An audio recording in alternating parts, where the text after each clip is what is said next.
Is that something new that you've done with refs being involved in camp so early? No, anytime in camp, especially when we go live, we like to have refs here helping us out. How do you feel like that's helping this year with you trying to increase the level of physicality with the team? But, the officials are human, and, part of us having to get ready for the season is to deal with the calls that they make, even though we may or may not agree with them. And then it frees up all of our coaches to do whatever they need to do to make sure we're operating at a high level during live competition. So it's welcomed, it's different. It makes it more intense because it's not just a coach calling the game as officials, and I've done it forever. What are you wanting increasing physicality to look like on both ends? There's a lot of things. Defensively, in the pick and roll situation, I know a screen's coming. I got to get up into the ball. I don't want to just turn here and try to force him towards the screen. I want to get up into the ball and skinny up and get over the screen at the same time. If a guy is going to set a screen, I want to bump, make him change his route. I don't want him to go from point A to point B in a direct line the way he wants to go.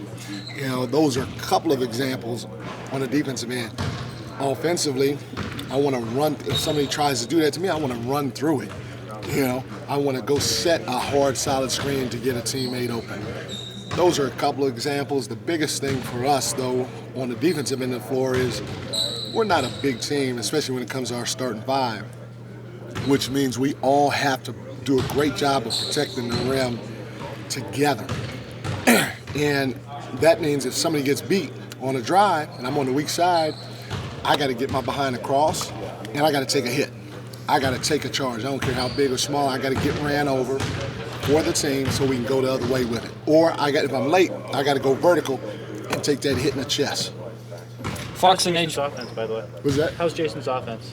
I saw you biting him. You're lucky my feet weren't. I would have drawn the foul on you. They would have. No slow. But we can work on it. Okay. We can work on it. We gonna have one of them sessions out there. And, Let's go. He ready? Oh, Let's go. I'm ready. That's all right, man. Fox and HB have already talked about the hard coaching that you and your staff are doing. How are these guys responding to that, even though it's day 2? It's been great. I said this last year. I'll continue to say it. When you have your guys, your top guys especially, starting with Foxy and Sabonis, when they allow you, and when I say you, I'm talking about me and the rest of the coaches, to coach them, then it makes our job easier to coach everybody else.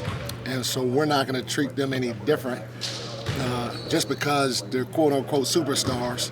That's who, they superstars, they get paid for being superstars. So we have to make sure that we coach them hard, and allows us to coach everybody else. But like I said, it wouldn't be able to happen without them giving the blessing to it. Is there a difference between having a player's respect and having a player's trust from a coaching standpoint?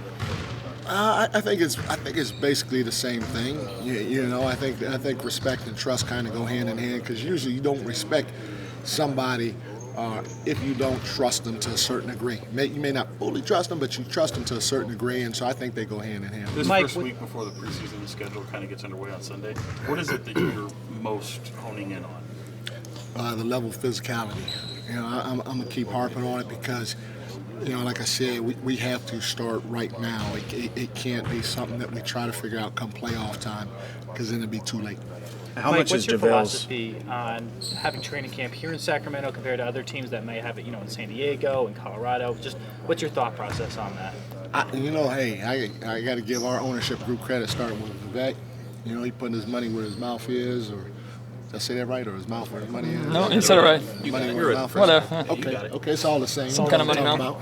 And I mean, this is a beautiful facility, and we have everything we need right here, while having the luxury of going home to our families. And again, we talked about the word family yesterday, and part of it is, trying to spend time with them, and we don't get a ton of opportunity to do that. And so if we're able to go home and sleep in our own bed and see our wives or our kids or whatever on a night in, night out basis, hopefully it makes it a little easier for everybody else when it is time to go hit the road, because we're around these 2 weeks or this week and a half or whatever it is during training camp. Mike, 2 questions. One, you talked about physicality. How much is that showing up from JaVale already in practice? No, hey, he's been in multiple finals, so he understands what it takes to play at that level.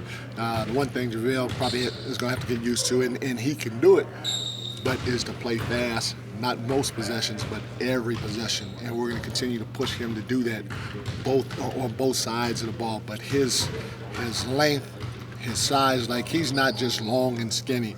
He's a grown ass man, if I can say that, and he's big. So he's big across the chest. He got broad shoulders, and he's long. He's athletic, and he knows how to play. And so adding that to our team is going to give us a different look compared to what we had last year. Okay, and also, did you have full participation from everybody today? Yeah. Okay. Yeah. When you look at that backup 5 spot, obviously McGee, Landon, and Lyles even showed some things as like a stretch 5 in the playoffs.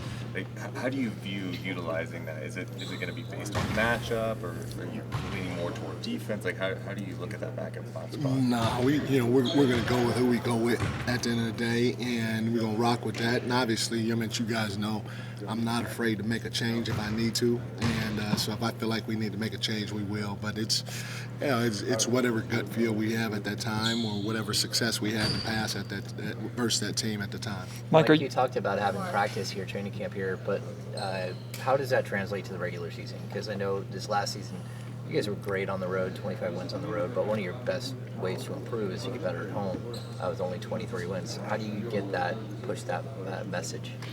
Well, I felt, and there could be a lot of different reasons, that our crowd is so good, that sometimes we rely on them to bring the energy for us while we're here, and we can't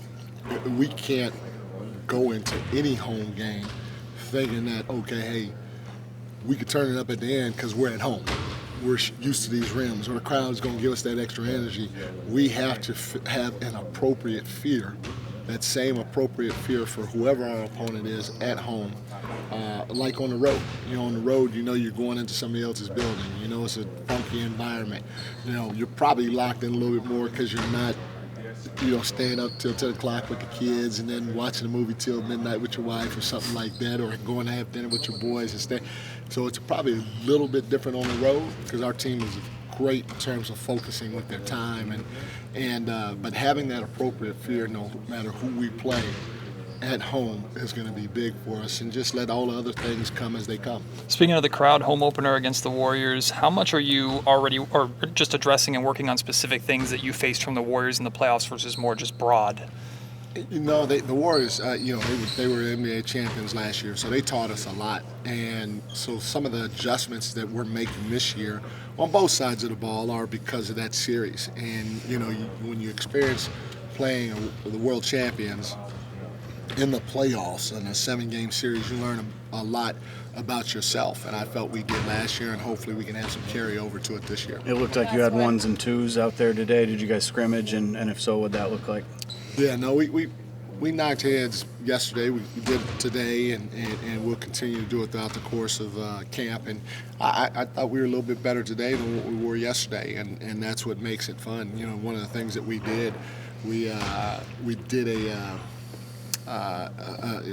we scrimmaged in a way where the defense was already waiting on us and already know it was coming, and we limited certain things that we could do offensively, and that makes it that much harder to try to execute. And for day 2, our guys did a fantastic job doing it. Last one is Slater. Yeah, I just want to ask you quick about Harrison. He's entering his 6th year here, which is kind of like an eternity in the NBA now. How important was it for you to get him back, considering what he has meant and what he still does for you? No, it's huge. We have a young team in terms of guys being in the position that they're in right now. We have a lot of guys that are right in their prime or about to enter their prime.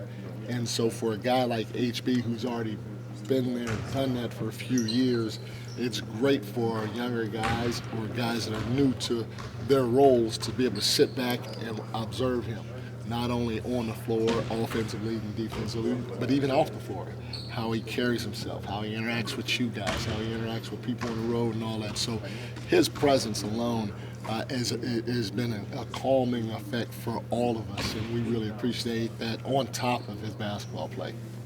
Thanks, Mike. Thanks, Mike. Appreciate it. Thank you.